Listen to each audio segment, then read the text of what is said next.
쇼생크 탈출이라는 영화를 보셨습니까? 되게 오래된 영화이지만 그래도 많은 분들이 보셨을 것이라고 생각을 합니다. 쇼생크 탈출의 포스터 아주 인상적인 것 같습니다. 폭우가 쏟아지는 가운데 주인공이 탈출에 성공하며 두 팔을 뻗는 그 장면은 진정한 자유가 무엇인지를 우리 가운데 보여주고 있는 인상 깊은 장면이라고 할 수 있을 것입니다. 여러 장면들, 오래된 영화이지만 여러 장면들이 생각이 납니다. 하지만 그 가운데 제 머릿속에서 사라지지 아니하는 한 장면이 있는데요. 나이가 70이 된 한 사람이 나옵니다. 그 사람의 이름은 브룩스라고 하는 사람인데요. 감옥에서 50년간 장기 복역한 이 죄수입니다. 영화를 다시 보실 일은 없으실 것 같고, 혹시라도 이제 유튜브를 보시면 이 브룩스의 얼굴이 진짜 이렇게 온유하고 선하게 보입니다. 아주 온화롭고 그 평화로운 그러한 이제 성품을 가진 이 죄수인데요. 이 죄수에게 일이 생깁니다. 어떤 일이 생기냐면 이제 가석방이 되는 거예요. 그런데 이 가석방을 앞두고 이 브룩스가 어떤 일을 벌이냐면 자기 동료 죄수의 이 목에다가 칼을 들이밀게 됩니다. 협박을 하는 것이죠. 그 감옥에 있는 많은 사람들이 그 장면을 보고 이렇게 난리가 납니다. 왜냐하면 너무나 그 평화롭고 너무나 온화한 이 사람이 이렇게 이런 일을 벌일 일이 아니라는 이제 이 이야기를 하는 것이죠. 이 브룩스라고 하는 사람이 왜 갑자기 그 동료의 목에다 칼을 들이댄 것일까? 그 이유에 대해서 이렇게 이야기를 합니다. 감옥에 더 있기 위하여서 그런 일을 했다는 것이죠. 이해할 수 없는 상황이지 않습니까? 많은 사람들이 감옥에서 빨리 나가고 싶어 하는데 이 브룩스는 감옥에 더 있고 싶어서 그런 일을 벌였다고 이야기를 하는 것이죠. 그래서 이 상황을 두고 동료 수감자들이 술렁거리면서 이야기를 하고 있는데 그때 또 한 사람이 등장하여서 이 브룩스가 왜 이런 일을 했는지에 대해서 이제 설명을 하게 됩니다. 그 사람이 누구냐면 레딩이라는 사람인데요. 여러분 모건 프리먼 아시죠? 그 쇼생크 탈출의 또 한 명의 이제 주인공입니다. 이 레딩이 이 왜 브룩스가 이런 일을 했는지에 대해서 이렇게 이야기를 합니다. 쇼생크라는 무기수의 감옥이 참 희한한 곳이다. 처음에 들어올 때는 혐오스럽고 도망치고 싶은 공간인데 수십 년 동안 길들여지게 되면 이게 참 저 마음을 이렇게 좀 쓰리게 하는 아주 인상 깊게 만들었던 부분이 아닐까 생각하는데요. 수십 년 동안 길들여지게 되면 오히려 바깥 세상이 더 두려워지게 된다는 것입니다. 그래서 감옥 안에서는 죄수들이 적응해 가다 보면 여기에서는 내가 중요한 사람이지만 밖에서는 아무것도 아닐 수 있다라는 그 두려움에 압도당해서 두려움을 가질 수밖에 없다는 것이죠. 그리고 그 레딩은 그 현상을 갖다가 무엇이라고 이야기하냐면 길들여지는 것이다 이렇게 이야기를 하고 있는 것입니다. 그 후 브룩스는 50년 전에 들어왔던 그 문으로 쓸쓸히 세상 밖으로 나가게 됩니다. 이 참 이상한 장면이에요. 그 장면을 보면은 이 감옥에서 세상 밖으로 나간다면은 기뻐해야 되는 장면이어야 하는데 아주 쓸쓸한 장면으로 쓸쓸한 모습으로 그 문을 나가게 됩니다. 그리고 결국 그가 이야기한 대로 가석방이 된 후에 바깥 세상에 적응을 하지 못한 그 브룩스는 어느 날 옷을 정갈하게 입고 나무에다가 자신의 이름을 갖다가 새긴 이후 스스로 목숨을 끊게 됩니다. 길들여진다는 것, 이 단어가 되게 우리 가운데 두려움을 주는 단어인 것 같습니다. 왜 그것이 우리를 두렵게 하는 것일까요? 길들여지는 것 자체는 두려운 것이 아닙니다. 그런데 길들여지는 그 과정을 잘 살펴보면요, 우리의 삶에 무언가 길들여진다는 것, 무언가 익숙해진다는 것, 거기에는 무엇이 들어갑니까? 거기에는 땀이 들어갑니다. 거기에는 노력이 들어가고요. 거기에는 눈물이 들어가고요. 거기에는 인내가 들어가게 되는 것이죠. 즉 우리의 삶에 무언가 길들여진다는 것에 우리의 땀과 눈물과 그 가운데 인내와 노력이 들어가는 것이죠. 그런데 이 길들여짐과 그 익숙해짐이라고 하는 것이 영원토록 지속된다면 그것이 우리의 삶의 두려움이 아닐 터인데, 중요한 것은 이 길들여짐과 그 익숙해진다는 것이 영원한 것이 아니라는 것입니다. 어느 날 우리는 그 익숙한 것과 그 길들여진 것과 무엇을 해야 되는 것입니까? 이별을 해야 되는 것입니다. 그리고 그 상실이, 그리고 그 변화가 우리를 두렵게 만든다는 거예요. 저희 집에서는 요즘 이제 애완동물을 키우자라는 이야기들이 많이 나오고 있습니다. 근데 저는 반대를 하고 있습니다. 애완견도 안 되고 애완묘도 안 된다. 어떤 동물도 안 된다. 왜냐하면 제가 이제 그 여러 가정을 신방하다 보면 보니까 애완견을 키우는 분들이 대부분 그렇게 시작하더라고요. 다들 싫어했어요. 맨 처음에는. 다들 싫어하고 이 애완견을 키우는 거 반려견이라고 이야기하죠. 제가 이 단어를 잘 써야 됩니다. 요즘은 천만 우리 반려견 우리 키우는 분들한테 신뢰가 되면 안 되니까요. 반려견을 처음 키울 때는 되게 싫어하고 힘들어하는데 이 키우다 보면 기가 막힌 일들이 일어나더라고요. 이 반려견이 이 주인을 좋아하는 것보다 나중에 되면 주인이 반려견을 더 좋아하는 일들이 발생하더라고요. 그게 무슨 현상인지 이렇게 살펴봤더니 그것이 다른 것이 아니라 길들여지는 거예요. 그러니까 반려견이 우리 가운데 길들여지는 것이 아니라, 여러분 잘 살펴보시면 사람이, 주인이 여러분 그 반려견에 길들여지는 것입니다. 아십니까? 익숙해지는 것이죠. 그런데 시간이 갈수록 이게 제가 보니까 문제가 생기는데 다른 것이 아니라, 여러분 요즘 그 반려견들의 그 수명이 몇 년 정도 되는지 아십니까? 한 15년? 한 15살? 그 다음에 한 16살? 길면 그 정도 이렇게 산다고 하거든요. 그런데 그 정도 이제 반려견의 나이가 되는 가정을 가면 그분들의 얼굴이, 키우는 그 주인분들의 얼굴이 장난이 아니에요. 정말 얼굴이 너무 어둡고요. 너무 두려운 가운데 있는 거예요. 왠 줄 아시죠? 익숙해져 있던 것, 내 가운데 길들여져 있던 것이 이제는 어떻게 해요? 상실될 것에 대한 그 두려움이 항상 그 마음 가운데 있더라고요. 그래서 제가 강아지를 싫어하는 것은 아닌데 그 장면들을 이제 보고 다니다 보니 제가 이 키우는 게 안 되겠더라고요. 왜냐하면 저도 이렇게 마음을 잘 주는 스타일이거든요. 그래서 마음을 잘 주는데 얘가 나보다 더 일찍 가버리면 마음이 너무 힘들 것 같아서, 저희 가정의 변명입니다, 제가. 네. 그래서 안 되겠더라고요. 익숙한 것, 길들여지는 것, 그러니까 그것이 우리 가운데 두려움은 아닌데 그것이 나중에 다가올 그 미래에 우리 가운데 상실과 변화를 주기 때문에 우리는 그 가운데 두려움을 가지게 되는 것이죠. 부부관계도 마찬가지 아닙니까? 그렇게 싸우고 그렇게 밉다고 하고 그렇게 싫어하고 방에도 못 들어오게 하고 그렇게 살아가다가 어느 날 내 남편이 갑자기 먼저 이 세상을 떠나고 내 아내가 먼저 이 세상을 떠나면 그렇게 힘들어 하시는 거예요. 그렇게 어려워 하시는 거예요. 왜 그렇습니까? 그런데 그것이 다른 것으로 메꿔지지가 않는 거예요. 메꿔지지가 않는 거예요. 그렇죠? 그것이 바로 길들여짐이 우리 가운데 주는 두려움이라고 할 수 있을 것입니다. 기독교 정신의학의 대부라고 불릴 수 있는 이 폴 트루니에라고 하는 사람이 있습니다. 이 폴 트루니에라고 하는 사람이 쓴 모험으로 사는 인생이라는 책이 있는데요.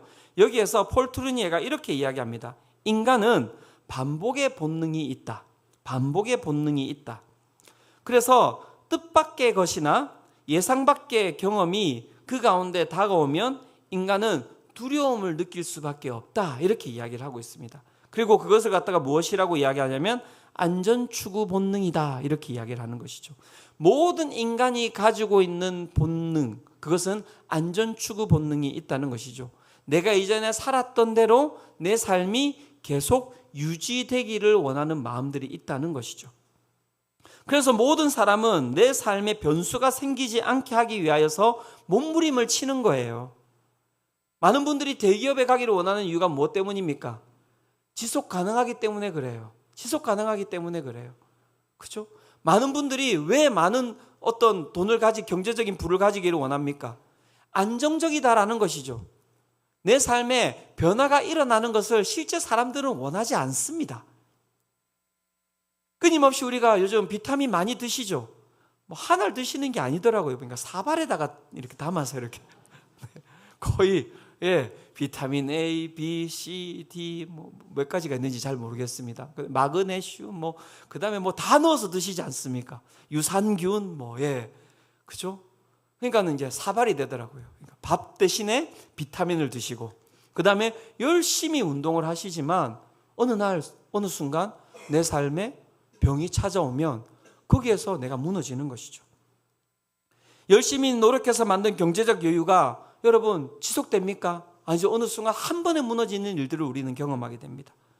화목한 가정을 꾸리기 위해 힘을 썼는데 가정이 깨어지는 것들을 우리가 경험하게 되는 것이죠. 즉 앞에서 이야기했던 길들여지는 것, 그 가운데 익숙해지는 것, 그 가운데 우리는 길들여지고 익숙해지는 것을 계속해서 유지하기를 원하지만 그것이 영원하지 않다라고 이야기를 하고 있는 것이죠. 그 영원하지 않은 그 상실감 가운데, 그 변화 가운데서 우리는 무엇을 느끼게 됩니까? 두려움을 느끼게 되는 것입니다. 그런데 그 두려움이 여러분 강하게 밀려올 때 어떤 일이 벌어지는지 아시죠? 우리의 삶이 주저앉아 버리게 되는 것입니다. 송파 새 모녀 사건을 알고 있을 것입니다. 그 사건이 다른 게 아니에요. 내 삶이 안정적으로 유지되다가 어느 순간 그 안정된 삶이 깨어져 버린 것입니다. 익숙했던 삶이, 길들여졌던 그 삶이 깨어져 버린 것인데 그 깨어져 버린 이후에 그 상실과 그 변화를 그 새 모녀가 감당하지 못한 것이죠. 그 두려움을 감당하지 못한 그 사건이 바로 송파 새 모녀 사건이라고 이야기를 할 수가 있는 것이죠. 그러한 여러분 그 익숙함 가운데 그 찾아오는 상실과 병수를 막기 위해서 우리는 끊임없이 노력을 하지만 상실과 변화에 대한 그 두려움은 어떻습니까? 그냥 우리의 삶의 일부분이 되어서 오늘도 우리의 삶을 괴롭히고 있는 것입니다. 오늘 우리가 읽은 본문은 그러한 거대한 상실과 변화의 두려움 앞에 서 있는 한 사람을 보여주고 있는데요. 그 사람이 누구입니까? 바로 여호수아입니다. 본문의 내용이 이렇습니다. 40년간 이스라엘을 이끌어왔던 위대한 리더십인 모세가 어떻게 됩니까? 그 가운데 죽게 되는 것이고요. 그리고 그 가운데 새로운 리더십인 여호수아가 세워지는 것이죠. 중요한 것은 이 리더십이 어떤 리더십인가가 되게 중요한데요. 이 모세는 여러분 우리가 상상하는 것 이상의 사람입니다. 그것에 대해서 이 신명기 34장 10절과 10절에서 12절이 모세가 어떤 사람인지에 대해서 서술해 주고 있는데 이 부분을 같이 한번 읽어보도록 하겠습니다. 자, 시작. 그 후에는 이스라엘에 모세와 같은 선지자가 일어나지 못하였나니 모세는 여호와께서 대면하여 아시던 자요 여호와께서 그를 애굽 땅에 보내사 바로와 그의 모든 신하와 그의 온 땅의 모든 이적과 기사와 모든 큰 권능과 위엄을 행하게 하심에 온 이스라엘의 목전에서 그것을 행한 자이더라. 아멘. 그 이스라엘을 이끌어왔던 그 리더십인 모세, 그 모세가 어떤 사람이라고 이야기하고 있습니까? 이스라엘에 모세와 같은 선지자가 일어나지 못하였다. 그러니까 선지자 중에서 가장 위대한 자였다. 이렇게 이야기를 하고 있고요. 여호와께서 대면하는 자, 여호와께서 아시는 자, 이런 단어를 잘 안 쓰거든요. 찾아보시면 안 나옵니다. 모세 외에는. 그러니까 어마어마하게 이 모세는 위대한 리더십을 가지고 있었던 자였다. 이렇게 이야기를 하고 있는 것이죠. 그가 행했던 이적, 기사, 권능, 위엄이 그 이스라엘 모든 사람들 눈앞에 보이는 그러한 능력의 리더십이었다. 이렇게 이야기를 하고 있는 것입니다. 그러한 탁월한 리더십, 그 탁월한 리더십을 가지고 있는 그 모세와 40년이라는 시간을 함께 해온 이스라엘 백성들은 그 가운데 얼마나 많이 길들여져 있었겠습니까? 그의 표정과 그의 말과 그의 어떤 행동 그 하나하나에 이스라엘 백성들은 다 시선이 가 있었을 것입니다. 그죠? 그런데 그가 죽은 거예요. 그리고 여호수아라고 하는 한 사람이 세워진 것이죠. 그 이스라엘의 그 상실감에 대해서 신명기 34장 8절은 이렇게 이야기를 하고 있습니다. 이스라엘 자손이 모압 평지에서 모세를 위하여 애곡하는 기간이 끝나도록 모세를 위하여 30일을 애곡하니라. 30일 동안을 애곡하였다 이렇게 이야기하는데 그 애곡이라고 하는 이 뜻이 무엇이냐면 통곡하다, 비탄하다, 소리 지르다, 애통하다, 눈물 흘리다라는 뜻입니다. 장정만 60만 명, 가족을 다 합친다면 4인 가족이라고 이야기하면 240만 명입니다. 여러분 240만 명이 함께 모여서 30일 동안 이 모세의 죽음을 놓고 여러분 비통해하고 통곡하고 소리 지르고 애통하고 눈물을 흘리고 있는 거예요. 그 장면을 여러분 그 다음 리더십인 여호수아가 바라보고 있다라고 한번 생각을 해보십시오. 마음이 어떨까요? 마음이 어떨 것 같습니까? 여러분 괜찮겠습니까? 아유 너무 힘들 것 같아요. 다음 주부터 우리 배은주 순장님께서 올라오셔서 설교를 해주시겠습니다. 이제 이 교회를 우리 순장님께서 이끌어 가실 것입니다. 어떠실 것 같습니까? 다음 주부터 안 나오실 것 같아요. 제가 보기엔.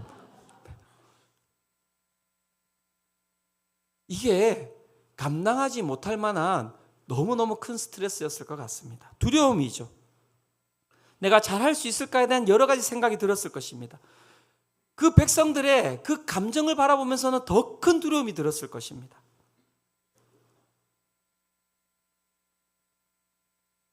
저도 그런 두려움을 경험했던 적이 있습니다. 2022년 4월 16일 저는 아직도 잊지 못하는 밤입니다. 그 다음날 4월 17일이 저희 이제 수흥빛교회 첫 예배였거든요. 너무 두려운 거예요. 너무 두려운 거예요. 일단 어쨌든 이 수흥빛교회의 모태가 이 분당 우리 교회 아닙니까? 분당 우리 교회에 탁월한 리더십인 이찬수 목사님이 계시잖아요.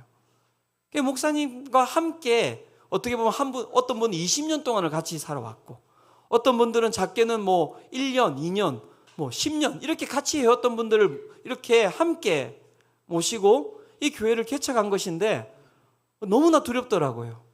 왜냐하면 제 인격도 제 설교도 제 사역도 너무나 부족하다는 생각이 많이 들었기 때문입니다. 그날 밤에 어떤 생각이 들었냐면 도망가고 싶었어요. 막 도망갔으면 좋겠다. 내일이 안 왔으면 좋겠다. 그런데 내일이 안 오겠습니까? 속히 오리라. 네, 그죠? 예. 정말 두렵더라고요.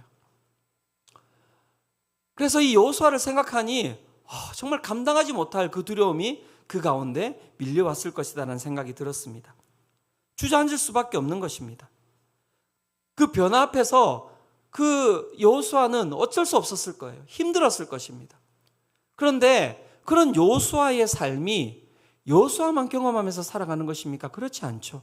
앞에서도 이야기 드렸듯이 우리가 살아가는 삶에도 동일한 변화와 동일한 어떻게 보면 상실이 있기 때문에 그 상실과 변화에서 오는 두려움이 오늘도 우리를 힘들게 하고 어렵게 하고 있지는 않습니까? 오늘 우리가 읽었던 이 본문은 그 거대한 상실과 두려움 가운데 주저앉아 있는 우리에게 어떻게 살아가야 되는지에 대한 힘을 제시하고 있는 것입니다.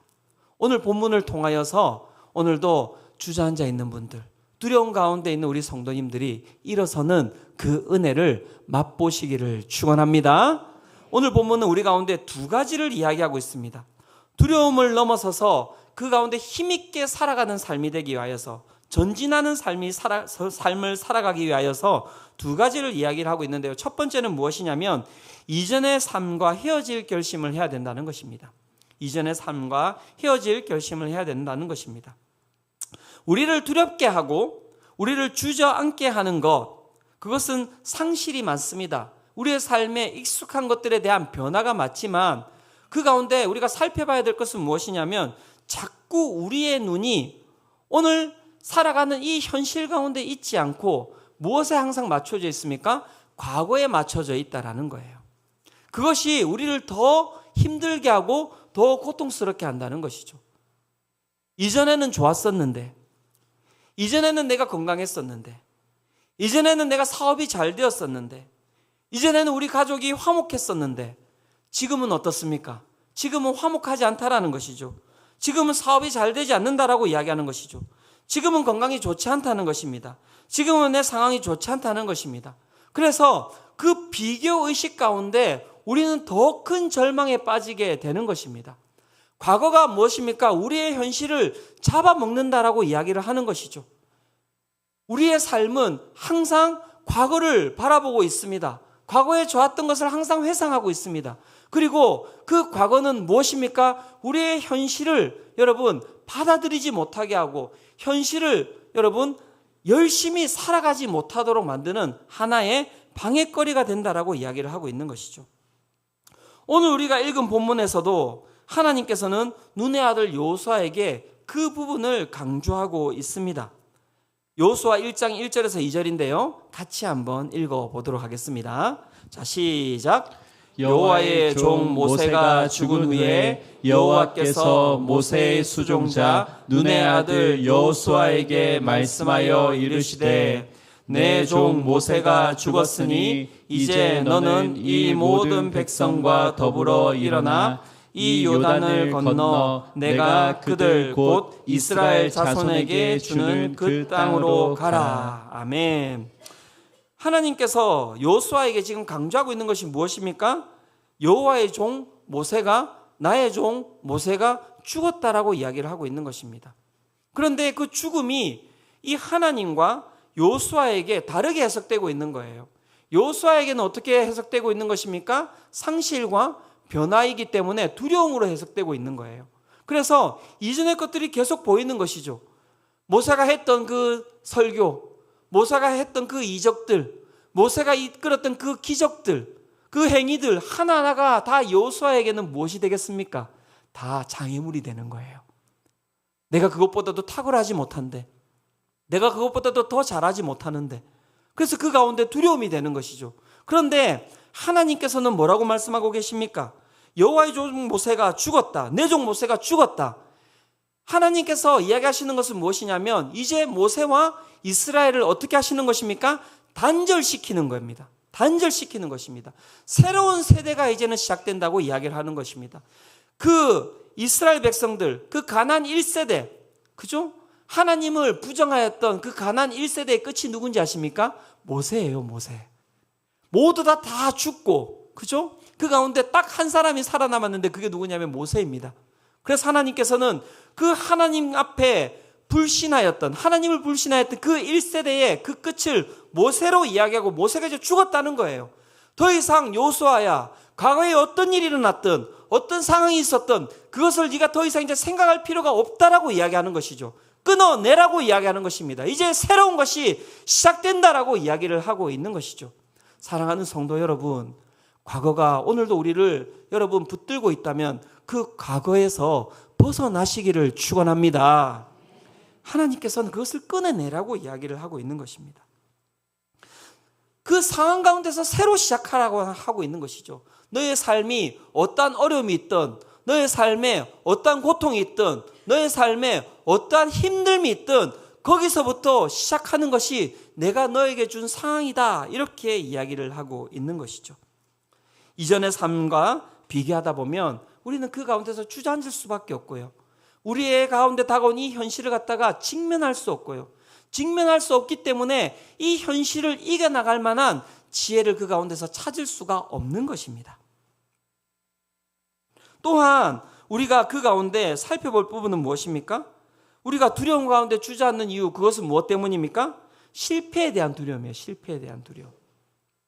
우리의 삶에 변화가 생기면, 우리의 삶에 상실이 생긴다는 것, 그것은 무엇을 뜻하는 것입니까? 실패했다라는 걸 뜻하는 것이거든요. 실수했다라는 것을 뜻하는 것이거든요. 그래서 어떠한 삶의 변화가 생기거나 상실이 생기면 사람들이 그 다음 스텝을 밟지를 못해요. 왠 줄 아십니까? 더 큰 실패가 내 가운데 다가올까 봐. 더 큰 상실이 내 가운데 다가올까 봐 사람들이 그 가운데서 굳어버리는 거예요. 요수아도 그 상황에 놓인 것입니다. 내가 인솔했는데 안 따라오면 어떡하지? 내가 하자고 했는데 내 이야기를 안 들으면 어떡하지? 자신에게 주어진 상황이 어떻게 보면 여러분 잘 되는 그러한 현실보다는 잘 안 될 만한 일들이 훨씬 더 눈앞에 많이 놓여 있는 것이죠. 그런데 여기에서 잘 살펴볼 부분이 있습니다. 사랑하는 성도 여러분, 실패와 성공의 기준은 누구로부터 오는 것입니까? 이것을 잘 기억할 필요가 있습니다.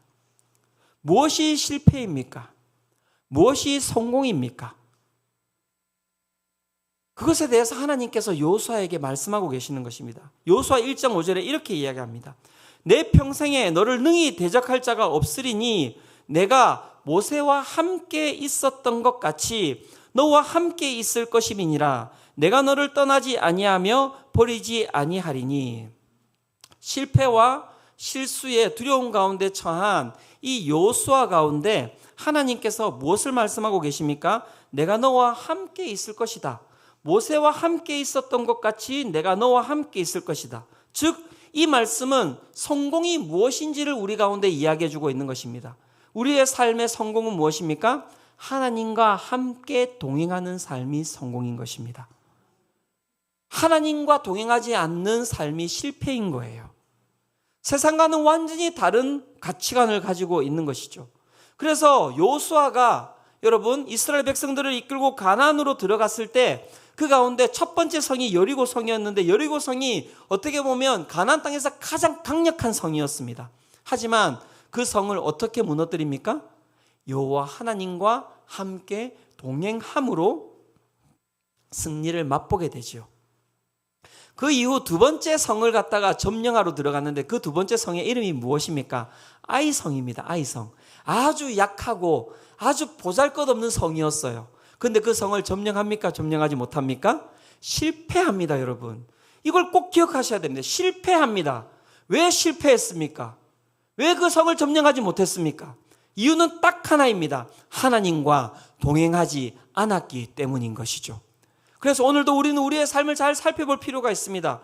우리의 삶에 상실이 있고 우리의 삶에 실패가 있고 우리의 삶에 실수가 있고 우리의 삶이 뭔가 채워지지 아니하고 우리의 삶이 뭔가 나락으로 떨어져 가는 것처럼 보인다 할지라도 하나님과 동행하며 살아간다면 그 삶은 성공한 삶임을 믿으시기를 축원합니다. 이것이 바로 여러분 하나님 나라의 가치관이에요. 하나님 나라의 가치관입니다. 하나님께서 이렇게 역사하신다는 것입니다. 하나님은 실패하지 아니하시는 분이십니다. 하나님은 실수하지 아니하시는 분이십니다. 즉 하나님과 동행할 때 그 가운데 실패와 실수는 있지 않다고 이야기하는 것이죠. 그것은 가능하지 않다고 이야기를 하고 있는 것입니다. 하나님과 동행할 때 그 삶에 일어나는 것이 무엇입니까? 역전이라고 이야기를 하고 있는 것입니다. 우리의 성공과 실패의 가치관이 얼마나 무지한지를 하나님께서 직접 보여주셨습니다. 무엇을 통해서 보여주셨는지 아십니까? 예수 그리스도의 십자가를 통해서 보여주신 것이죠. 하나님께서 이 땅을 구원하시기 위해서 예수님을 이 땅에 보내셨습니다. 이 땅의 왕으로 보내셨습니다. 그런데 이 땅의 왕이 어떻게 되었습니까? 십자가에 못 박혀 죽은 것이죠. 여러분, 실패입니까? 성공입니까?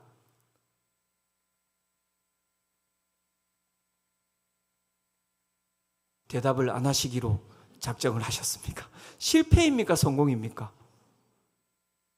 아니죠. 실패죠. 실패한 것 아닙니까? 무기력함의 끝입니다. 어떠한 권세도 어떠한 권력도 행할 수 없는 그 자리로 간 것입니다. 인간이 바라보기에 가장 실패하는 장소에 하나님께서는 예수님을 보내신 것이죠. 하지만 그 실패는 무엇이었습니까? 완전한 영광스러운 성공이었지요. 죽음의 권세를 이기신 예수 그리스도로 말미암아 오늘도 우리가 그 구원의 역사 가운데 있음을 믿으시기를 축원합니다. 하나님께서는 그 역사를 우리 가운데 보여주고 계시는 것입니다. 우리가 가지고 있는 시선을 내려놓으라는 것입니다. 나의 그 좁은 삶에 하나님을 갖다가 끼워 맞춰 놓고 실패니 성공이니 그런 얘기 하지 말라는 거예요. 하나님의 그 위대한 사역 가운데, 하나님의 그 위대한 승리 가운데 우리의 삶을 던져 놓으라는 것이죠. 그렇다면 우리의 삶이 여러분 아골골짜기를 가든, 우리의 삶이 어떠한 실패 가운데 있든, 어떠한 상실 가운데 있든, 여러분 하나님은 그 모든 것을 채우시고 그 모든 것을 바꾸실 능력이 있는 분이심을 믿으시기를 축원합니다. 폴 트루니에는 그래서 우리에게 이렇게 이야기합니다. 하나님은 우리의 불확실성과 모호함에도 불구하고 심지어는 우리의 실패와 실수를 통해 우리를 인도하신다. 그분은 종종 우리로 하여금 왼쪽을 향해 출발하게 하시지만 끝내는 오른쪽에 도달하게 하신다. 저는 이 문장이 너무 좋습니다. 하나님의 목적 안에 있는 우리의 실패는 더 이상 실패가 아니다. 사랑하는 성도 여러분, 이 말씀을 믿으시기를 축원합니다. 하나님의 목적 안에 있는 우리의 실패는 더 이상 실패가 아니라는 것입니다. 어제는 건강했었는데, 어제는 행복했었는데, 어제는 잘 나갔었는데, 어제는 그 시선을 이제는 내려놓으시기를 바랍니다. 내가 가지고 있는 그 실패와 내가 가지고 있는 그 성공의 가치관도 다 내려놓으시기를 바랍니다. 사랑하는 성도 여러분, 오늘 우리의 삶에 역사하시는 그 하나님을 바라보며 나아가시기를 축원합니다. 그런데 끝난 게 아니었어요? 끝난 게 아니에요. 아직 한 장이 남았어요. 그런데 그게 잘 안 돼요. 그게 잘 안 돼요. 그죠? 분명히 그래 알고는 있는데 그 삶으로 잘 사라지지가 않는 거예요. 실수가 다가오고 상실이 다가오면 그냥 무너져버리고 그냥 후퇴하고 과거를 생각하고. 왜 안 되죠? 왜 안 될까요? 왜 안 되는 줄 아십니까? 우리의 삶이 하나님께 길들여져 있지 않기 때문에 그래요. 이거 잘 기억하셔야 됩니다. 우리의 삶이 하나님께 길들여져 있지 않기 때문에 그런 거예요. 그래서 오늘 이 본문은 두 번째, 우리의 삶이 두려움을 넘어서 그 가운데 전진하기 위하여서 필요한 것은 무엇이냐면 하나님께 우리의 삶이 길들여져야 된다는 것입니다. 우리는 세상의 소리에 길들여져 있습니다. 우리는 세상의 방법에 길들여져 있어요. 세상에서 어떤 얘기를 하면 그 가운데 와르르 무너져 버리는 것이 우리 아닙니까? 여호수아도 마찬가지였을 것입니다. 250만 명이 모여가지고 어떤 얘기를 했겠습니까? 여호수아 잘한다 이렇게 했겠습니까? 아니었을 거예요. 어때? 괜찮을까? 옆에 있는 권사님 붙들고, 권사님 괜찮겠어요? 여호수아가 약간은 모세보다도 혀가 더 짧던데, 말씀이 좀 별론데, 무게가 좀 많이 떨어지는 것 같지 않아요? 장로님 어떻게 생각하세요? 여호수아 괜찮겠어요? 제가 보기에는 장로님이 훨씬 더 나을 수 있을 것 같은데요? 장로님이 정말요? 이렇게, 네. 수많은 이야기들이 여호수아에게 들렸을 것입니다. 그렇죠? 그리고 그 가운데 여호수아의 마음 가운데는 두려움이 있었을 거예요. 두려움이 찾아오면요, 여러분, 우리의 귀에 하나님의 말씀이 잘 들리겠습니까? 안 들리겠습니까?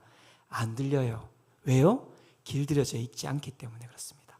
그 위대한 여호수아도 여러분 그 두려움 앞에서 어떻게 반응하는지를 보십시오. 여러분 안 들리는 거예요. 그래서 하나님께서 여호수아에게 어떤 방법을 취하셨는지 아십니까? 3번이나 반복해서 이야기합니다. 3번이나. 이 1장 1절부터 9절까지 여러분 3번이나 반복한다는 것은 그것도 한 단어가 아니라 문장을 갖다가 반복하세요. 이 어마어마한 메시지거든요. 한번 우리 여호수아 1장 6절, 7절, 9절 한번 같이 한번 읽어보도록 하겠습니다. 자, 우리 힘있게 읽겠습니다. 자, 시작. 강하고 담대하라. 너는 내가 그들의 조상에게 맹세하여 그들에게 주리라 한 땅을 이 백성에게 차지하게 하리라. 오직 강하고 극히 담대하여 나의 종 모세가 내게 명령한 그 율법을 다 지켜 행하고 우로나 좌로나 치우치지 말라. 그리하면 어디로 가든지 형통하리라. 내가 내게 명령한 것이 아니냐? 강하고 담대하라. 두려워하지 말며 놀라지 말라. 내가 어디로 가든지 내 하나님 여호와가 너와 함께 하느니라 하시니라. 아멘. 사랑하는 성도 여러분, 왜 여호와 하나님께서 이 여호수아에게 이 문장을 갖다가 3번이나 반복하고 있겠습니까? 왜 그렇겠습니까? 못 알아들어서 그래요. 못 알아들어서. 두려움 가운데 아무것도 지금 안 들리고 있는 거예요. 그랬더니 하나님께서 여호수아야, 귀를 열라는 거예요. 나를 봐. 집중해. 나에게 익숙해져야 되고 내 말에 익숙해져야 된다는 것입니다. 여기에 여러분, 신앙의 길이 있습니다. 여러분, 우리의 삶에 하나님의 음성을 듣기 위하여서, 우리가 하나님의 음성을 듣는 것에 길들여지기 위해서 그럼 해야 되는 것이 무엇인지 아십니까? 반복해서 들어야 된다는 것입니다. 반복해서 들어야 되는 거예요. 사랑하는 성도 여러분, 말씀을 반복해서 들으시기를 축원합니다. 여러분, 말씀을 반복해서 들으십시오. 오늘 주일 말씀도 여러분 집에 가셔서 오늘 땡 하지 마시고 내일 또 들으십시오. 모레도 들으십시오. 수요일도 들으십시오. 모든 분들이 아멘 할 때까지 들으셔야 합니다. 반복해서 들으셔야 됩니다. 그래서 내 귀에 하나님의 말씀이 그 가운데 뿌리 내리도록 길을 여셔야 합니다. 왠 줄 아시죠? 하나님의 말씀은 영원하시기 때문에 그래요. 이 세상에 변치 않는 유일한 것이 무엇인지 아십니까? 하나님의 말씀이에요. 그래서 그 하나님의 말씀이 내 삶에 거할 때 우리는 그 가운데서 진정한 안정을 누릴 수 있는 것이거든요. 사랑하는 성도 여러분, 말씀을 들으시기를 축원합니다. 또한 그 가운데 여러분 하셔야 되는 것이 무엇인지 아십니까? 여러분들의 영을 열어야 됩니다. 하나님은 영이시니 예배하는 자가 영과 진리로 예배할지니라. 하나님의 말씀을 반복해서 듣는다고 들리는 게 아니라 그 가운데 필요한 것은 무엇이냐면 우리의 영혼이 여러분 갈급함으로 열려 있어야 된다는 것입니다. 제가 사랑하는 형제 한 명 있습니다. 호영이라고. 지금 군대 가 있어요. 걔가 군대 가서 이 첫 주가 지나고 저한테 전화가 왔습니다. 얼마나 감사한지 모르겠어요. 그래서 제가 이야기했어요. 호영아, 그래 잘 지냈니? 했더니 목사님 잘 지내고 있습니다.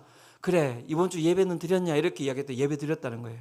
그래 예배는 어땠니? 이렇게 물어봤더니 목사님 예배 들어가는데 들어가는 입구부터 해가지고 눈물이 나는데 눈물이 멈추질 않더라고요. 그래서 무슨 찬양을 하는지 무슨 말씀을 하는지 하나도 듣지 못하고 그 예배 내내 울다가 그렇게 나왔다는 거예요.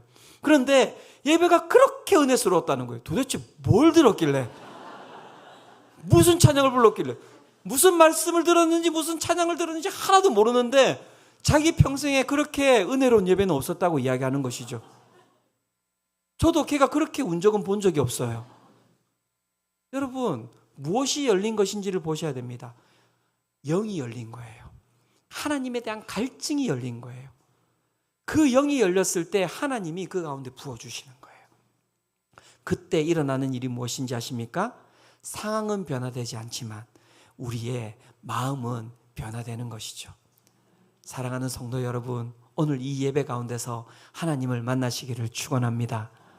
그 두려움에 떨었던 여호수아가 그 하나님의 말씀을 듣고 하나님의 말씀을 반응하고 난 이후에 여호수아 1장 10절에서 11절에 이렇게 이야기합니다. 말씀에는 띄어지진 않을 텐데요. 이렇게 이야기합니다. 이에 보십시오. 이에 여호수아가 그 백성의 관리들에게 명령하여 이르되, 기가 막힌 일이 일어나는 거예요.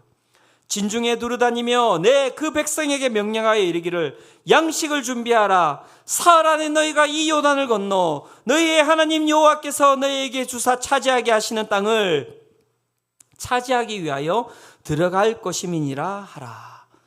사랑하는 성도 여러분, 여호수아의 삶이 변화되었음을 보시기를 축원합니다. 신앙은 다른 것이 아닙니다. 이것이 바로 신앙입니다. 하나님의 방법대로 믿음으로 살아갈 때 그 가운데 이 세상이 이야기하는 그 두려움들을 이겨내는 것을 경험하며 살아가는 삶, 그것이 바로 신앙이라고 이야기를 하는 것이죠. 그래서 여러분, 교회는 연약한 자들이 오는 것입니다. 교회는 부족한 자들이 오는 것입니다. 교회는 망한 분들이 오는 것입니다. 교회는 오늘도 병든 자들이 오는 것입니다. 오늘도 교회는 갈 바를 몰라 하는 자들이 오는 것입니다. 그래서 세상은 교회를 바라보면서 욕할 수가 있습니다. 저 연약한 것들, 저 부족한 것들, 저 어떻게 보면은 감정이 어떻게 보면 자신이 컨트롤도 못해서 그렇게 연약한 사람만 모인 것이 교회 아닙니까? 맞습니다, 여러분. 하지만 교회는 하나님이 위대하시기 때문에 이 세상 가운데 그 위대함을 보여주면서 나아가는 것이 바로 교회입니다. 하나님이 위대하십니다. 하나님이 영원하십니다. 하나님이 완전하십니다. 그렇기 때문에 오늘도 그 연약한 자들이 하나님을 만남으로 말미암아 그 삶의 변화를 누리는 것이고요. 이 세상 가운데 여러분 그 두려움을 이겨내는 유일한 방법이 무엇인지를 보여주는 것이 바로 교회라고 이야기를 할 수가 있는 것이죠. 오늘 두려움 가운데 가는 성도님들이 계시다면 오늘 하나님 만나시기를 축원합니다. 이 시간 우리 함께 이 찬양 드리면서 우리 주님께 나아가기를 소망합니다. 나는 믿네, 이 찬양입니다. 사랑하는 성도 여러분, 믿음이 필요합니다. 너무 쉬워서 여러분 안 믿는 것입니까? 너무 쉬워서 순종하지 않는 것입니까? 진짜 쉽습니다, 여러분. 하나님의 말씀을 듣기만 하면 돼요. 그리고 그 말씀을 내 마음 가운데 받아들이고 따라가기만 하면 됩니다. 거기에 변화가 있대요. 이거 저의 이야기가 아닙니다. 영원하신 하나님의 말씀이세요. 그렇다면 오늘 우리가 할 수 있는 것은 무엇입니까? 믿음밖에 없는 것입니다. 여러분 마음 가운데 믿음으로 이 시간 나가시기를 바랍니다. 우리 함께 이 찬양 드리면서 우리 주님께 나아가도록 하겠습니다.